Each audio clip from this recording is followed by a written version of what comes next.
دغه ابوبکر صدیق فرمایي جړل به الله تا دون عاجزی او دون انکسار او دون زاری چرته د مالداره او چرته د لویه او چرته د مشره سوچ مو سره نشته چې کله بادشاہ شو بادشاہ پشه جامع بار کړي جامع به خرڅول ټوکړي بازار ته روان دي حضرت عمر ورغه وسکه وی دا جامع خرڅوم وی ته خو پرون مونږ بادشاہ کړی د مسلمانانو نو وی ټیک د بادشاہ منو بس کار به کوم کړم خو دا جامع به نه خرڅوم وی نه کار به څوک کوي چې د بازار کې ګرځي دا خو د خلکو کارونه غواړي وی بچی به مې سخوري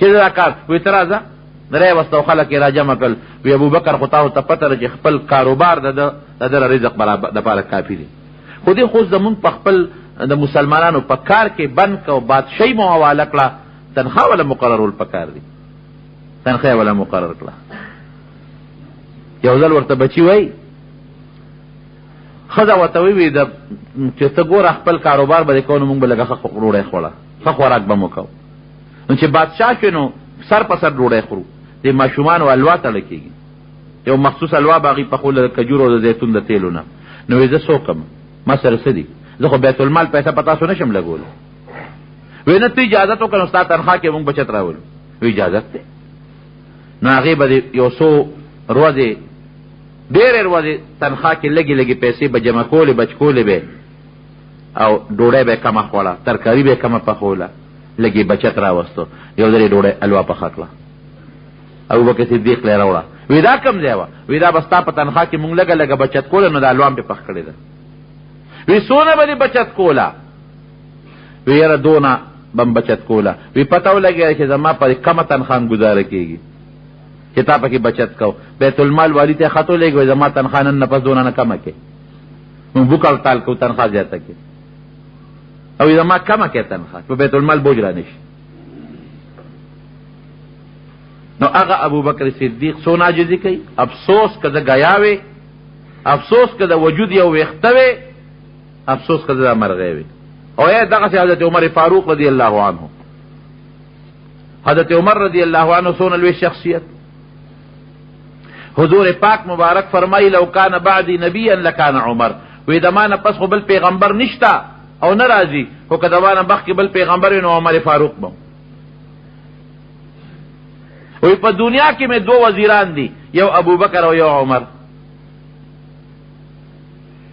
او نبی علیہ السلام مبارک یو ځل پلار باندې روانو ماشومان لوبې کولې اما ماشومان نبی هم خو ډېر زیات نرم دلو غصه به چاته نه کوله ماشومان مغه خپل لوبې کولې ابوبکر صدیق ور سره راغی ماشومان مغه شو چې عمر رضی الله عنه راغی نه ماشومان منډه شروع کړ پلارو کې منډه شروع کړ نبی علیہ السلام عمره وی شیطان هم تانه تغتی شیطان چې ته ویني وی دنه تغتی او یې وی واړه والا شیطانان مې ویل چې ماشومان سره په کوڅو کې منډه والے یو موقع کې نبی یو جنې ناستوا او د اختر ورځ نبی علیہ السلام مبارک ناست هغه تنبل و د خوشاله په مقام تنبل وال کدا ماشومان وینو خیر خو چې ګونګلګان وته ني تنبل و نبی علیہ السلام دغه څه اوریده دې کې حضرت ابوبکر صدیق راغی نبی اسلام ملاسته او هغه ماشومان لګیا یو طرف خپل تنبل وای دغه عمر فاروق رضی الله عنه راغی چې راغی هغه چې چا تنبل وو د تنبل لاندې کو د پاسه پکې ناسته چې نبی اسلام مخ حواله عمر دی وته عمر شیطان هم نه تخدي دومره د حضور پاک ور سره مینا او دونه محبت او د جنت زیر په دم یو ځلنا سو کرته د جنت او د شهادت د دوړو زیر په شوی دی هدی به جنت تمزی او د جنت مقام هم حاصلی او د شهادت مرتبه هم حاصلی شهادت هم ډېره لویه مرتبه ده لیکن عاجزیت یې وګوره یو ځل چا سمال نو لېږه په غنیمت کې مریانو او ډېر زیات مالو مسجد نبی مبارک ته راوځنه عمر ورته داسې وکتل رضی الله عنه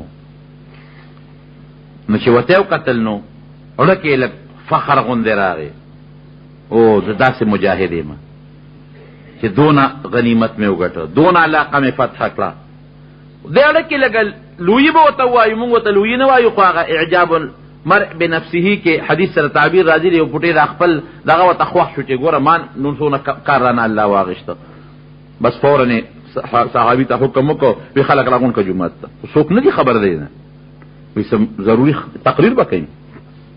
مسجد نبوي ته خلک راغون شو، چې دې څنګه راغون شو، دې په منبر اوخت کېناست، وی ای خلک یو خبره درته کوم، وی زه عمر ما پیژنې، وی ولې دې نه پیژنې امیر المؤمنین؟ نه یاره وی امیر المؤمنین خو تاسو جوړ کړی ما، نه مور د ګېډې نه خو زه امیر المؤمنین نه پیدا شوی، وی زه هغه سړی یم چې ما به یو وخت کې ګډې چیلې سرولې یادم دي، او چوکه به مې په دې سټ باندې ښودې وه او په بیابان او دشتو کې به ګرځېدلم او ګډې چیلې به مې سرولې، او وی زه د هغې ښځې زوی یم.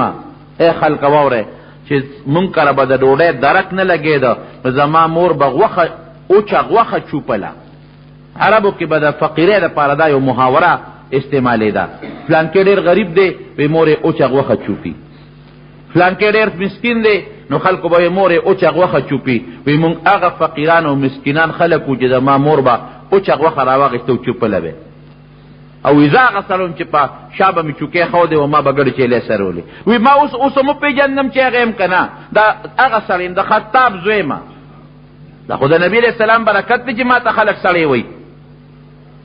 خلکو وی دې پسې به تقریر کوي، وی ښځه خدای مو بخو زه خپلو کورونو راکوز شو، یو سړی والله وی دا خلک د سره راغونډ کړل، وی دا مې ورته دا ځان ښه و که نه چې زه څه وکړم، خپل زوړ حالت مې ورته و، مونږ خو وی ته بس تقریر کوي او څه ضروري خبره یې دا به کوې، د دې خبرې څه ضرورت ته چې تا دا خبره کوله.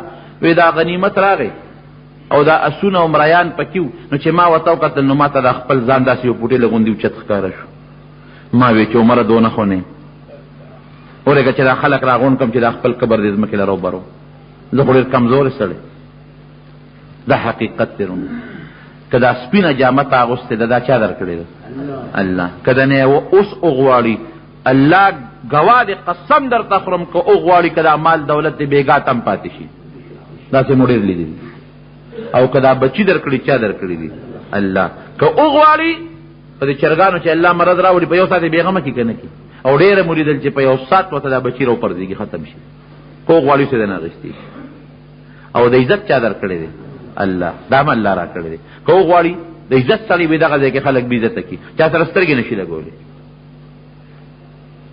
او که دا کارخانه ده او که دا مال دی او که دا ځمکه ده او که دا موټر دی او که دا دولت دی او که دا هر څه دي، دا الله در کړی دی. مال سره بم قبر نه کوي، عاجزي به کوي. یو لوی بزرگ تیر شوی دی په هندوستان کې، لوی بزرگ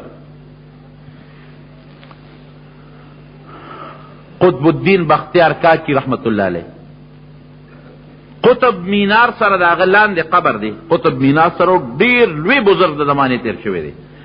سب تاریخ لیکي چې سوونه زرګونه خلک هندوان او سیکان الله ذوالجلال د هغه په لاس مسلمانان کړي دي، ډېر لوی خلک و د هغه مریدان او په هندوستان کې چې د هغه څومره مریدان په دغه علاقه کې نو دومره د بل چا نو. نو چې وفات شو نو وي دا دونه دنیا جنازې لراله چې د شمیر نه اوتې خلکو ټول علاقه داسې ښکارېده چې لکه د انسان سرونه او سرونه دي. جنازه کېښودی شو نو یو سړی وي پاڅېده، چې پاڅېده نو وی چې یاره د دې زمونږ پیر صاحب ما ته یو وصیت کړی دی، هغه وصیت اورول غواړم. وی شور و شغرب و جنازه په دومره ګڼه کې کېدل ګران کارم دی. وی خلک غلی شو چې دا به څه وصیت دي.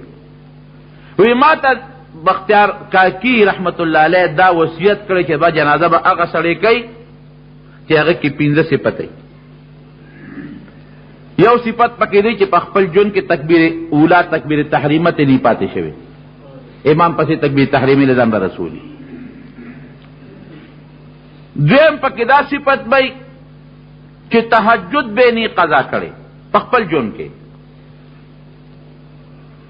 دریم به پکې دا صفتی چې د مازدیګر نه مخکې 4 رکعاته نفل به نه پرېښي، ځکه دا زائد سنت دی چې دا سړی کوي دا نور خو خامخا کوي. تهجد به نی پریخي، تکبیر تحریمه به امام پسې نی پریخي، او د مازدیګر نه مخکې چې دا کم 4 رکعات دي دا 4 رکعات به همیشه د کړي. ها یو دا چې هر شپه به د الله ته جړه کړي، یو شپه به په داسې دي تېره شوې چې د الله ته جړه نه کړي. یو پنځم رانه بلم د قرآن ير شو دی وخت کې وی خلق غلی شو چې خدای پاکه دا صفتونه بچا کی. ها یو پنځم دا چې غیر محرم ښځې ته پردی ښځې ته به په خپله زندګۍ کې نظر نه کړي. خلق حیران شو چې داسې سړی به څوک وي. ویلې کې یو سړی را پاڅېد او چې کوم سړی را پاڅېد د پولیس والا ته مخکې رستو کېږي، خلکو ته خو یې شا ده وی راغی. وی چې راغی څنګه نو قطب الدین بختیار کاکی رحمت الله علیه نے کفن د مخ نه لرې کړ. وی حضرت په خپله خو قبر لذي خو ما په خلکو کې رسوا کې، خپله قبر لذي ما رسوا کې، زه دا وصیت ستا شوی دی او دا دې خوښه ده نو دا جنازه باندې زه کوم. او بیا خلکو ته چې مخ کړې د زمانې بادشاه شمس الدین التمش، بادشاهي وخت شمس الدین التمش وی جړل. وی ما خدا خبره پټه کړې وه، زما دې پیر وصیت کړی دی چې با سړی دا سړی جنازه وکړي، نو که په دې صفاتو بل څوک یې راشه کوي نو دا صفات ما کې شته. ما په خپله زندګۍ کې تهجد نه دی پرېښی چې کله بالغ شوی، ما نه په خپله زندګۍ کې تکبیر اولا نه دی پوت شوی، ما نه په خپله زندګۍ کې د مازدیګر نه مخکې سنت نه دی پاتې شوی، او په خپله زندګۍ کې ما پردی ښځې ته نه دی کتلی. بادشاه د زمانې دی او داسې شپه په ما نه راتېره چې ما الله ته جړا نه راکړې چې خدای زه څه شیم، دا بادشاهي خو تا راکړې ده او په زور دې راسپارلې ده. دا به هم نه وی چې مال او دولت سره عاجزي نه کېږي. حضرت عثمان رضی الله عنه څونه مالدار، حضرت عبدالرحمن ابن عوف څونه مالدار و. عاجزي د دې خبرې نوم نه دی. لویي به نه کې، بس ځان ته به لوی نه وی، ځان ته به عاجزه وی، مال باندې بروسه به نه ساتي چې هو زه خو مالدار سړی یم، ما سره خو دومره دولت دی هر څه کولی شم، اسم نشي کولی. د چا د کم سړي په خېټه کې چې 3 منه غول پراتي هغه څه کولی شي؟ خېټې خو زموږ د غولو ډکې دي. یو سړی چې ته مجلس کې ناست و چې کبرجن شانتي و، دا نیکانو خلکو مجلس کې چې ته ناست نو اوړېده کله په یو خپه کېده، کله په بله خپه کېده، کله شاته ګوري، کله مخکې د پاڅېدو لار ګوري، خو د پاڅېدو لار نشته، میانځ کې ګیر دی. هغه عالم په پیش و نیک سړی، خلکو ته یې دله لږه لار ورکې، د ده بس ضرورت یې د غریب وی ده لاړ شه خو بیا راشه. بار ته ووته واپس راغی چې مجلس خور شوی دی خوا راشه. وی تا ولې دا اوچت ښکته پورته کېدې را کېدې؟ وی یاره جي حیا راځي غږ درته نشم کولی. وی زه را باندې پېښ شم طالب باد درغلی و، پېښم در باندې باد درغلی و. وی صاحب بلکل باد راغلی و، ټینګېدی نه شوم او پاسېدی هم نه شم چې خدای اوس خلکو مخکې رانه باد چې ته ونه ځي. مړه وی کم سړی چې د بادو ته د ټینګې نه دی هغه به هم لویي کوي. په څونه کبر رالی دا هغه ځای نو پنسې د راښکیو د منځ کې کېناستې، بادو ته د ټینګې نه لږ غوندې باد د په خېټه کې غوټه دي، ټول مجلس کې د نوار پر خطاره چې خدای څوکم نو چې بادو ته څوک د ټینګې دی به هم لویي کوي. وایه داسې انسان دی که نه دی؟ هر انسان داسې دی. معمولي غوندې دسماتې راشي ځای ته نشي رسولی، کله سړی نه په پرتوک کې موبیږي، لږ دې په غاښ درلا شي د نه په کور کې څوک خوب نشي کولی، د انسان به هم کبر کوي. مال به د سړی خو په مال به ټوپونه نه وی، دا به نه وی چې دا مال به ما بچ کوي. عزت به دې وي خو دا به وی چې دا الله را کړی سبا یې مغشتې شي، بچی به دې وي پیدا رانه سبا غشتې شي الله، بادشاهي به دې وي بروسه و پې نه کېدا رانه سبا الله غشتې شي. دې ته عاجزي ویل کېږي. نو قرآن حکیم کې الله فرمایي یا ایها الناس، اے خلقا انتم الفقراء الى الله، ټول الله ته ګورې محتاج یې، فقیران او مسکینان یې الله ته محتاج یې. والله هو الغني الحمید، الله غني دی، چا ته ماجت نه لري او د ډېرو ښکلو صفتونو خاوند دی. یقینا دی که نه دی؟ په موږ بیماري راځي په الله نه راځي، دی ښکلې صفت شو. په موږ مرګ راځي په الله نه راځي، دی ښکلې صفت شو. موږ له ستړیوالي راځي الله له نه راځي، دی ښکلې صفت شو.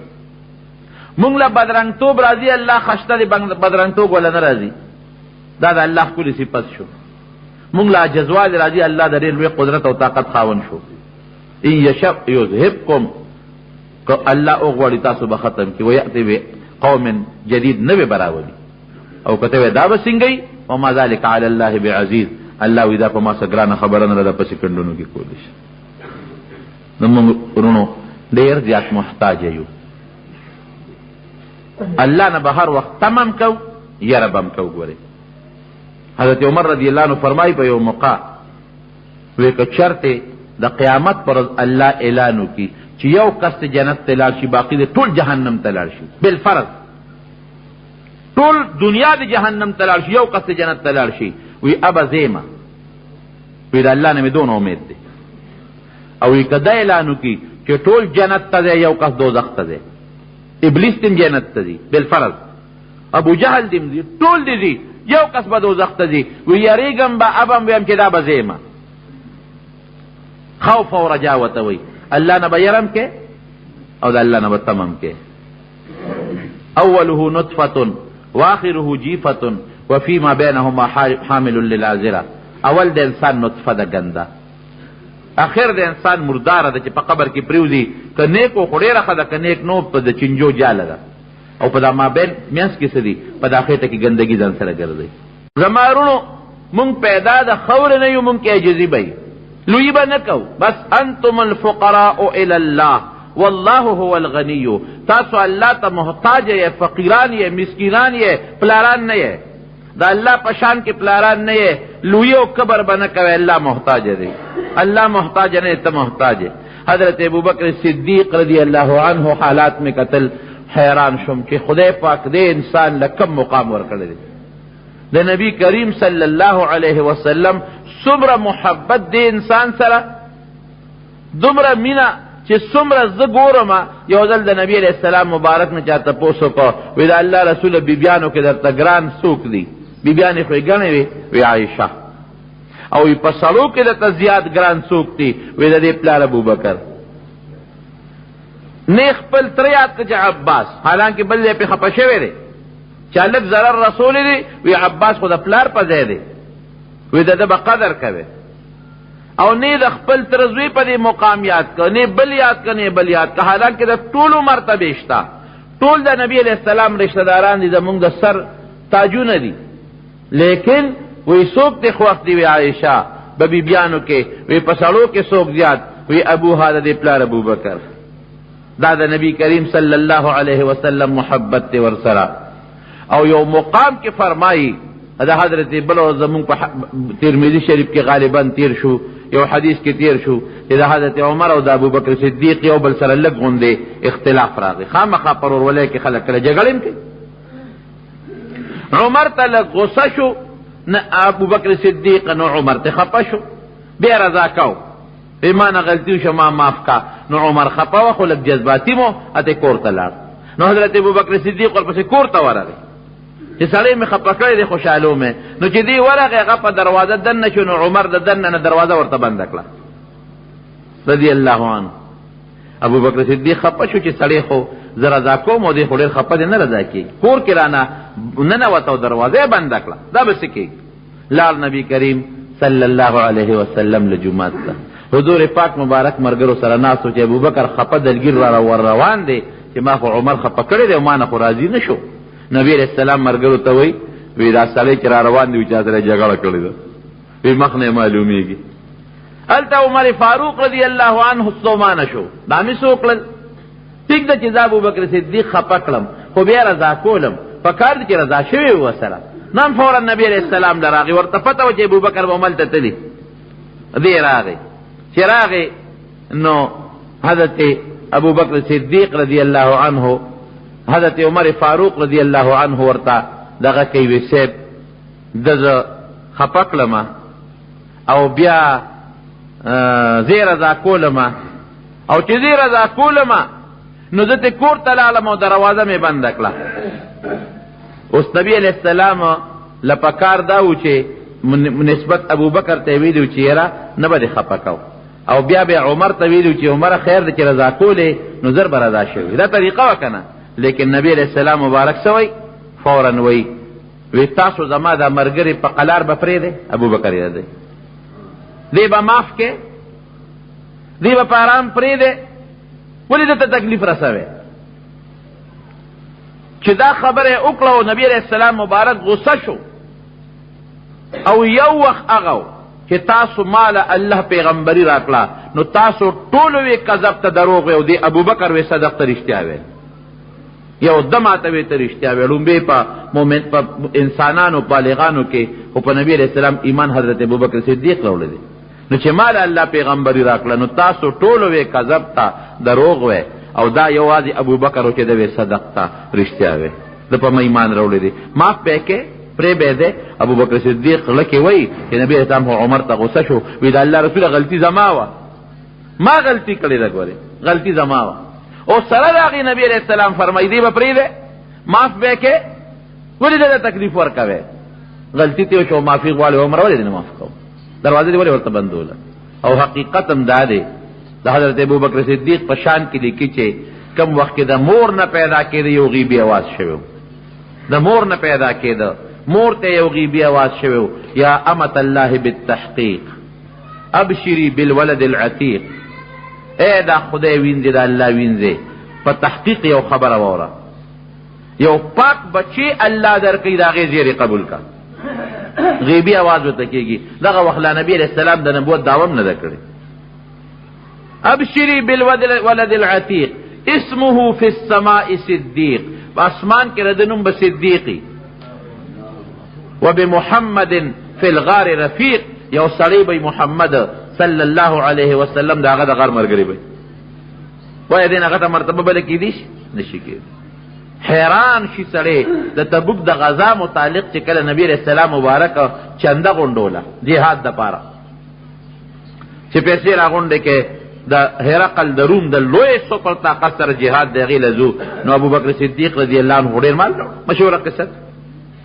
دومره مال راوړل چې ټول څه کور مندل راوړل نبی علیہ السلام مبارک ته تپوس کوي ابوبکر څونه مال درو او عمر نیم راوړل عمر فاروق دې نن بده نمبر ولم ځکه مالدار نن ما سره پیسې ته ابوبکر سره نشتا مال راوړل په میدان کې خود مال خو ډیرو غاړه کې ناسو چې نمبر بولو عمر دې خوارا چې څونه مال درو وې سیب ګټ نیم می راوړل او نیم می بچو ته پرې خو ابوبکر صدیق له نمال او غیر راوړل نو ابوبکر څومره دی راوړل وې دا الله رسول سره چې می کور کې مندل ټول می راوړل بچو تر سپری خودل الله او رسول چې الله شته غم دی چې دا الله رسول ته غم دی دغه وخت کې حضرت ابوبکر صدیق د ټاک دا غټه کپڑا چې کومه ده درنه کپڑا حالکه په ګرمه کې درنه کپڑا چول ګرانه ده درې نه چې د خلک په پاسه کې نه ټاک د سکولونو کې چې خلک پکې نه د قصه غټه جامې چول ټوکړې وته لګېدلې غریبی ده حضرت جبرئیل علیه السلام د انسان په شکل کې راغی اقصه د ټاک جامې چولې ده او شلیدلې ټوټو والا جامې چولې ده نبی علیہ السلام مبارک ته جبرئیل نن سي جامه کړل هغه خشته شکل او د حضرت جبرئیل عموما به د دحیه قلبی غوند شخص په شکل راته دحیه قلبی رضی الله عنه په صحابه کې خپل سره نن د جامه څنګه چولې ده وې د ابوبکر صدیق ادا الله ته خوښ شوی ده الله اعلان کړی د فرشتو ته چې نن روز به د ابوبکر شان جامه چوي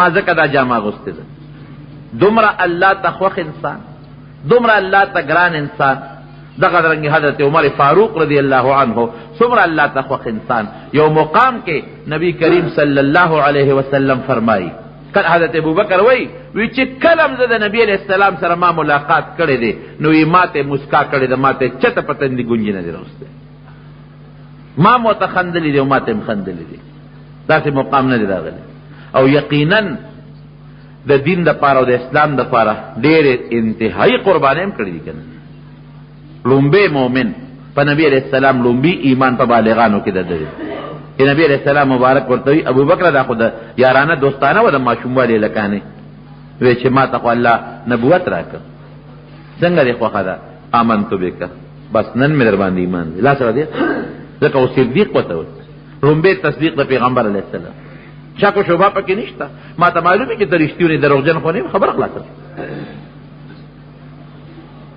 او بیا د پیغمبر علیہ السلام نه دی جدا شوه د هجرت په سفر کې صحابه ټول رخصت کړل د مدینه شریفه ته حضرت ابوبکر صدیق رضی الله عنه ورغه الله رسول زما اراده د هجرت کېږي څنګه حکم اجازه راکا وینتی سارشه وی ولې سیب وی ما سره بځي تو ما سره هجرت کې دا ډیر ادباری مرګري وي چې هغه ځان سره څوک پاتې کوي چې څونه ادباري وي دا ځان سره پاتې کړي، جاسوسي را باندې څوک ونه کړي، او چې نه پیسو د وجې نه د دشمن سره میلاو نه شي، ادباري پاتې کېږي.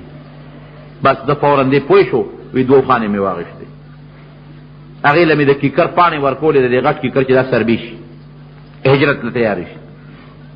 ورلم نبي علیه السلام نه چې صاحب 2 خانې مې دي، یو مې تاسو له ده او یو ځان دپاره، دا یو مې تا له درکړه.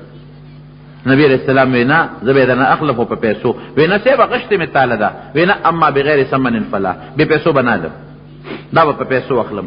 دې کې د نبی علیہ السلام دا حکمت و چې ډېر لوی سفر دی، ودرېږه په خپلو پیسو په څاروي وکړم چې ماله الله ډېر لوی اجر راکړي. غلام ورسره د ابوبکر دی، او لاره ښودونکي چې کوم سړی پکری نیولی دی چې موږ د دریاب په غاړه مدینې شریفې ته بوځي، د هغه تنخوا ابوبکر ورکړه، کرۍ هغه ورکړه. او نبی کریم صلی الله علیه وسلم د غرمې په وخت کې ذکر الله، عائشہ صدیقه رضی الله عنها فرمایي داسې وخت چې ګرمي وه عموما خلک د کور نه نه راوتېدل. اخرج من عندک، څوک د سري د کوټې نه بار کې یو پټه خبره در سره کوم. وی صاحب نور څوک نشته، یو عائشه ده او یو اسما ده. وی ښه ما ته خو الله اذن وکړو، حکم نه وکړو چې هجرت وکړه. وی ګورې ما به ځان سره بوځې وی تا به بوځم، کله به ځو وی به ته زما انتظار کوه، زه بېګاله به راځم. صاحب چېرته به ځو؟ وی بس دا به درسته درته ویم. د شپې نبی علیہ السلام مبارکه راووته او د دنیا د کافرانو میټینګ کړی دی، څومره سخت وخت دی، څومره غټ غټ مشران دي ټول پکې جمع دي دارالندوه کې، دا په مکه مکرمه کې. څوک د سره څوک پې جمع دی یا نیسو؟ وی نه، غټ قوم یې د شیطان پکې دی، یو نجدي دی، یو مشر شیخ په شکل ناستو دی. وی نه ډېر لوی قوم یې دی، که تاسو ګرفتار کړه نه به اخلاص کړي. وی د وطن نه به وشلو، وی داسې خوږه خوله خدای ورکړې ده چې هلته به ځان سره خلک ملګري کې در باندې حمله به وکړي. وی مړ به یې کړو، شیطان پاسید، وی ډېره بهترینه رایه ده. خو یاره چې تاسو دې وجنې نو ډېر لوی قوم یې دی، بدل به د نوالي څوک به یې وجني. وی ټول به په شریکه پې حمله وکړو، قوم به د چا چا نه بدل اخلي. وی زنده باد. شیطان وی دا بهترینه خبره ده. رالل په دقه شپې د نبی علیہ السلام د کور مبارک نه ګیره واچول. نبی علیہ السلام مبارک حضرت علی صاحب سملو په خپل بستر، وی ما سره پردي امانتونه دي، ګورم دغه کافر امانتونه، خیانت پکې نه کوي چې ښه تاسو په معاملې کوئ، ودرېږه مال مې دنه قبضه کړی، دا خو به دله در نه کړم. وی ته به سبا پاسې د امانتونو به فلانکي فلانکي له ورکړي، چاته غږ مه کوه چې مونږ کوم خوا لاړو. وی چې راووتمه او ځای په ځای راته د مکې چې څومره کافر تورو په لاس ولاړ دي، خاورې راواغېشتې د الله په حکم د جبریل علیه السلام په وینا، او په هغې باندې دا کلمات ووی چې سواء علیهم اانذرتهم ام لم تنذرهم صم بکم عمي، دا شاهت الوجوه، هغې چوف کړل او ویویشتل. الله هغه شګې خاورې د کافرو سترګو ته ورسولې، هغې سترګې مګل شروع کړل، لکه بزول چې راشي او د خلکو سترګو کې خاورې واچوي، هغې سترګې مګلې او نبي علیه السلام مبارک ته نیغ لاړ، اړو وینې لیده. ابوبکر صدیق دی چې ځو ځان سره یې کړه. څومره سخت وخت دی، د دشمن د کلي نه وځه او دشمنو محاصره کړی تورو په لاس، او بیا هم دغه د ابوبکر صدیق ورسره خوشحاله دی، او ځي غار ثور ته، د مکې مکرمې سره نږدې یو غر دی، هغې غار ثور ته ځي، او ډېر سخت غر دی، اسان هم نه دی، تقریبا 2 میله څه کم و بیش مزل دی پکې، اوږد غر دی، ډېر لري. هغې ته وختل جلال الدین سیوطي لیکي په خصائص کبرا کې چې هلته غر ته وختل، قسم دې سړی یوازې نشي ختې. زه پکې ختلې ما ډېر مخکې، اوس نشم ختې، چې مخکې تلې ختلې ما په دومره تکلیفونو چې د حد نه وتې، لږ به ختم او کېناستېدم به، لږ به ختم او کېناستېدم به، آسان کار نه دی. یوازې څوک نشي ختې، د اوبو بوتل ځان سره څوک نشي ښایولی. او چې څه منځ یې وختل، ابوبکر صدیق ورته وایي د الله رسوله، وایي دا کافر به راځي، قدمونو نه معلومات به کوي، دې سره داسې خلک شته، نو داسې وکړه چې ما ته را په اوږه شه، چې دې په اوږه وخېږو. نبي علیه السلام یې ځان ته په اوږه کړ، نو د غار د خولې پورې یې اوبه کې څوک داسې. او واقعي هم دقسې وه چې کافر رالل او هغه قدمونه یې کتل، وي دې ځای پورې خو یې قدم شته او دې نه مخکې نشته. او بیا غار ثور کې 3 شپې تېرې کړې دي، 3 شپې. او دا حضرت ابوبکر ور سره دی او څنګه ور سره دی د نبی علیہ السلام مبارک ډډه والد د ابوبکر صدیق سینې ته جلالدین سیوطي لیکي چې دی غار ته څنګه نه وتل هغه کې سوړې وي وی صاحب ته لږ صبر وکړه دا غار را پاکومه د خورونه دا سوړې بندوم چې تمام لړم مچې پکې نه دمبره پکې نه هغې کې ځای په ځای را وړې وړې ټوکړې ورکړې یو دوه سوړې پاتې شوې هغې کې خپله پونده کېښوده وی راځئ صاحب دننه پکې چې ته مار دی هغه را په دې سوړه راته راوته ته د دې خپلې ټک ورکړی او تاسو ته پته ده دا مشران وي د دشتې مار چې که نه وي د هغې زهر ډېر خطرناک او تېز دي دې خپه نه لر کوي بیا ټک ورکړی دی دې هړه کې سوچ کوي که دا خپه دې خوا کم خو دا مار چې ته راونه ځي او نبي علیه السلام ونه خوري زار و قطار دا اوښکې په دې سترګو را روانې دي د نبي علیه السلام په دې مخ پرېوتې هغه ودرې اوسه ابوبکر ولې جاړې وی صاحب دې غار کې څه دي ویې خوړم وی ته دې خوا که خپه وی ته ونه خوري وی ته ما پرېږده فوخ پې دې خوا که مار دومره چجو واله را نېغ شو ولېږه تا سره وروستو خبره کوم دا ملګري دمومه وی خپلې را دې خوا که نو خپلې لاړې مبارکې را واخېستې او د ابوبکر صدیق د پوندې نه یې تاو کړې دا دې ځای له چې راشم دا وجود مې ورپي امدا کمې لاړې وې د حضور پاک د مبارکې خولې او د ابوبکر د خپې نه تاوې دا څونه قیمتي خپه وه وی قسم مې دې په خدای وی ابوبکر صدیق وی چې د نبی علیہ السلام ګوتې او لاړې مبارکې زما خپې ته رسېدل وی ما وی چې مار زما په دا خپه ژبه قدرې م نه ده والې در څه ختم او هغه سینه کومه مبارکه سینه ده چې د دواړو جهانو مبارک سردار دی ورته ډډه والي جناب صحابه ډېر لوی خلک دي ابوبکر صدیق ډېر لوی شخصیت و او جناب بیا قصه اوږده ده هغه واقع چې ته بل وخت به درته ووایم زما خپل غرض دی پکې غرض د راځم څونه مبارکه هستي الله حفاظت هم دغلته کوي که کافران راللو الله د غار په دې خوله کې بوټي زرغون که او کمترې رالې پکې فورا جاله جوړه کړه ګې پکې واچوله او جولاګي راغی هغه پکې هغه خپله کډی وویسته لیکې رالله اوس ګوري متیازې چې کوي دی غار ته یې مخ کړې ابوبکر صدیق نبی علیہ السلام ته وی د الله رسوله کافر خو که لږ سرښکته کي مونږ به وویني وی مونږ ته ګوري وی نه تېلې دې تا ته به مخکې متیازې کولې یو کافر بل ته وی دی غار کینی ابل ورته خدای دې بې خو باسه په دې کې خو ستا د نیکه نه مشره اونه ولاړه ده چې دې ننوتېدل دا ونه به نه ماتېده او د جولاګي دا جاله به نه روانېده او دا کمتره به نه پاسېده دا ټولې خبرې دوی واورېدې ابوبکر صدیق فرمایي که نه چې نبی علیہ السلام مبارک ورته فرمایي لا تحزن ان الله معنا اذ اخرجه الذين كفروا ثاني اثنين اذ هما في الغار دو کسانو او غار کیو اذ یقول لصاحبه لا تحزن لصاحب الغار نو چې د غار مرګري تا لصاحبه خپل دوست وای لا تحزن ان الله معنا ابو بکر ونه یریږي الله مون سره دی فأيده بجنود لم تروها دا سے لخکرو باندې الله امدادو کو چې تاسو په خواب او خیال کې نه تیریږي او نه تاسو لکه غلط دي شي جولاګي باندې او په کمتره او اون الله پیدا کړل درې ورځې پس روان شو مرګري دیته وای چې په لاره سمند لاړل او یو شواروز مزل وکړو بل ورځ مزل وکړو یو غرمه ده او ګرمي دی یو ځای کې یو ګټه پرته ده دا هغې ګټې سورې دی د عربو ګرمۍ نه هم خدای ساته ډېره سخته ګرمي په عربو کې ځای په ځای بوډونه لګولي ایاکم ضربات الشمس د نور د ضربو نظر ساتئ د نور داسې تودی هلته په ګرمۍ کې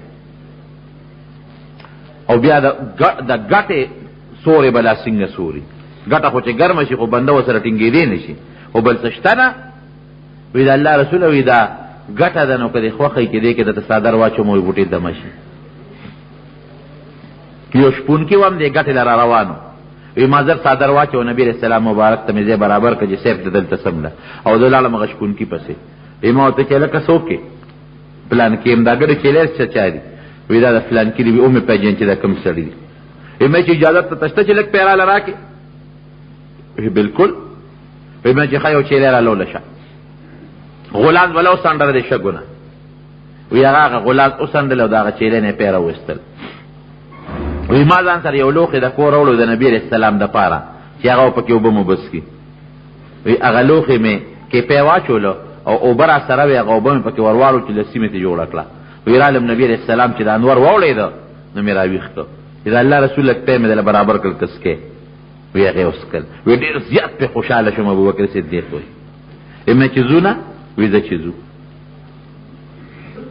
پیاده سفر د نبی علیہ السلام مبارک اور وزی یا لس یا سورلس اختلاف پکې د علماء شته د مکې مکرمې تر مدینې منورې پورې. نو نبی علیہ السلام بیا قدر نه کوي. یوازې دا موقع نه ده، هره موقع کې چې د نبی کریم صلی الله علیه وسلم تکلیف راغلی دی په خپل سر یې اوچت کړی دی. کافرو که نبی علیہ السلام مرې ته څادر اچولی دی د ور منډه کړي دي. یا ده خدای ظالمان څه درته وایي؟ اتقتلون رجلا یقول ربی الله، صرف دا درته وایي چې رب مې الله دی، نو په دې وجه نه هر ځای کې دفاع کړې ده د نبی علیہ السلام، هر ځای کې د رسول الله مبارک قدر کړی دی، هر ځای کې ورسره خپله مینه محبت قایم ساتلی دی، هر ځای کې په خپل خفګان کړی دی، او هر ځای کې د خپل اولاد او خپل بچي قربان کړي دي. دومره لوی شخصیت نبی کریم صلی الله علیه وسلم په یو مقام کې فرمایي وی جمعات ته چې چا دروازې دي دا به ټولې بندې کړي. جمعات ته خلکو دروازې د خپلو کورونو نه کړې وې چې د چا کورونه جمعات سره نږدې وو، نو په نږدې به په دروازه جمعات ته راتلل. وی زما جمعات ته چې د چا دروازې دي ټولې بندې کړي، سوا د ابوبکر د دروازې نه دا لیکلی وي نورې بندې کړي. او که چېرته به نبي علیه السلام نو په موقع نو حکم به وکړو ابوبکر به زما نه پس مونځ کوي که زه رانلم. او چې کله د وفات بیماری ده، د وفات بیماری د تلو جمعات ته نو خلکو انتظار کو ورته، نبی علیہ السلام د پاسېدو نه دی. وی په ما اوبه راواړوئ، صحابو پې اوبه ورواړول. وی بیا نو چې بیا پاسېده نو بیا بېهوشه شو. وی په ما اوبه راواړوئ، بیا پې اوبه واړولې، نو چې بیا پاسېدل نو بیا بېهوشه شو. وی په ما بیا اوبه راواړوئ، نو چې بیا پې هغې اوبه واړولې، چې بیا پاسېده بیا بېهوشه شو. چې هوش کې راغی وی جمعات کې د خلکو څه حال دی؟ وی صاحب د مانځه ته انتظار کوي. وی زه نشم وتی بیمار یم او د تکلیف ته پاسېدی نشم. ابوبکر ته ووایه چې خلکو ته مونځ وکړي. عایشه صدیقه رضی الله عنها ورته وایي د الله رسوله زما پلار ډېر پړه نرم دله دی او ستا په مسله چته ودرېدی شي او که ستا په مسله ودرېد جاړي به مونځ نشي کولی. عمر ته ووایه چې هغه مونځ وکړي. ورته وی ابوبکر ته وایي چې مخکې مونځ وکړي. هغه ورته بیا وایي. نبی علیہ السلام ورته بیا فرمایي ابوبکر ته وایي چې مخکې مونځ وکړي. او ورته بیا وایي عایشه بیبي وی صاحب زما پلار ما ته معلوم دی که نه جاړي، ستا په مسله نشي ودرېدی. یاره خو تاسو مغه د یوسف علیه السلام د زمانې ښځې نه یې، هذا نه څونه په تکلیف کې و، زما خبره نه منې. شب ابوبکر ته وایي چې مخکې مونځ وکړي. د نبی علیہ السلام د بیمارۍ په دغه 19 ورځو کې تقریبا کم و بیش چې څومره منځونه کړي دي د نبی علیہ السلام په مسله چاک وکړل حضرت ابوبکر صدیق رضی الله عنه. او یو مقام کې عجیبه غوندې روایت د حدیث د سړی حیران شي. نبی علیہ السلام مبارک ودرېده، یو لاس ته حضرت ابوبکر ونیو د ښي لاس نه، او د ګس لاس ته حضرت عمر ووینه رضی الله عنه، دواړه د لاسونو نه ونیول او صحابه کرام ناستي. وی هکذا نبعث یوم القیامه، وی د قیامت پر ورځ به د موږ د قبرونو دقسې پاسو، داسې به پاسو. دا ښی لاس به مې د ابوبکر نیولي او دا ګس لاس به مې د حضرت عمر نیولي. دې نه لوی منقبت بل کېدی شي.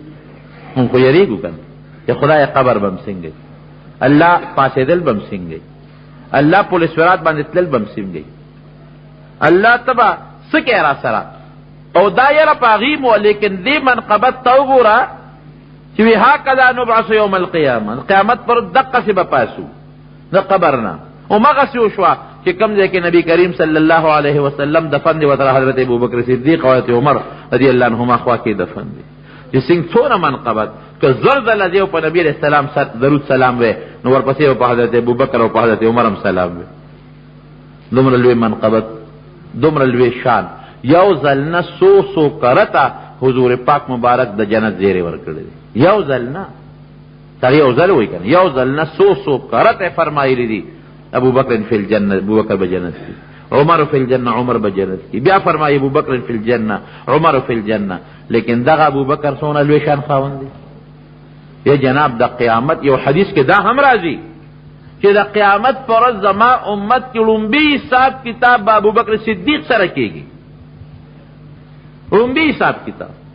او یو واقعه بعض علماء نقل کړې ده، خدای څوک ور مخکې کړ او الله سره حساب کتاب، من نوقش هلکه من حوسب عذب، چا سره چې حساب وشو خو تباه شو. یو کس را مخکې که په خپله خوښه چې زه ورسره حساب کتاب وکړم، الله به په خپل شان لایقه ولاړې موجود وي. یو کس را مخکې کړ او څوک ور مخکې کړم، وی ما سره به دا دوه خپل وزیران ولاړې، ابوبکر او حضرت عمر. حضرت ابوبکر به د مټو نیسي ور مخکې چې الله سره حساب کتاب وکړي، په سلګو په چغو بشي الله ما سره حساب زه نشم کولی بل څوک مخکې کا، ما سره څه نیکۍ دي او څه دي. او دا هسې دا قاعده داره، دا انټرویو وغیره مونږ کله کله ورکړې ده، نو دې کې چې دا لومبۍ څوک ورشي هغه امتحان والا په هغه خپل لس دړې کړي، دا لومبۍ ګرانې وروسته بیا لږ اسانه شي. خدای پاک ما مور در نه کوه، لاس به راکاږي او جاړي به سلګۍ به او چغې به وي، او په دې هسې نه ناکام شم. الله سره حساب کتاب کیدی شي. نبی اسلام فرمایي من حوسب عذب، چا سره چې عذاب وشو تباه شو. عائشہ صدیقہ ورته فرمایي د الله رسول قرآن شریف کې خو الله فرمایي چې سوف یحاسب حسابا یسیرا، وی دا خو اسې هغه چل والعرض دی، دونه دې نیکۍ کړي دي او دونه دغه دي ګناهونه ځان ګناه مې معاف کړه او مې بخلې، ولکن من نوقش هلکه که پوره حساب کتاب وشو که نه چې دونه زما احسانات دي نعمتونه د هغې مقابله کې شابه دومره نیکۍ راوړه، تباه شو سړی. دی بلا سرکاږي چې ما مور مخکې کا، الله رسوله دا عمر مخکې کا، دا عثمان مخکې کا، دا فلانکې مخکې کا، زه نشم طاقت لرلی. او نبی علیہ السلام به راکاږي او نبی علیہ السلام بم جاړي، دی بم جاړي، او اتلس سلې زره قامه ولاړ دی او ټول پیغمبران ولاړ دي، لومبۍ سمه تماشه ده. دې کې به الله د طرف نه آواز وشي، وی تا د دې ابوبکر په حق کې ویلي دي چې ابوبکر فی الجنه، نبی هم په جړا کې وی او دا خو ما ویلي دي، نو تا خو زه نه دروغجن کوم، تا دې دروغجن کوم نه، دې بې سبب بې کتاب لار خوشې کوي چې جنت ته ځي. دې نه غټ منقبت بل شته، لوی د الله احسان عظیم دی.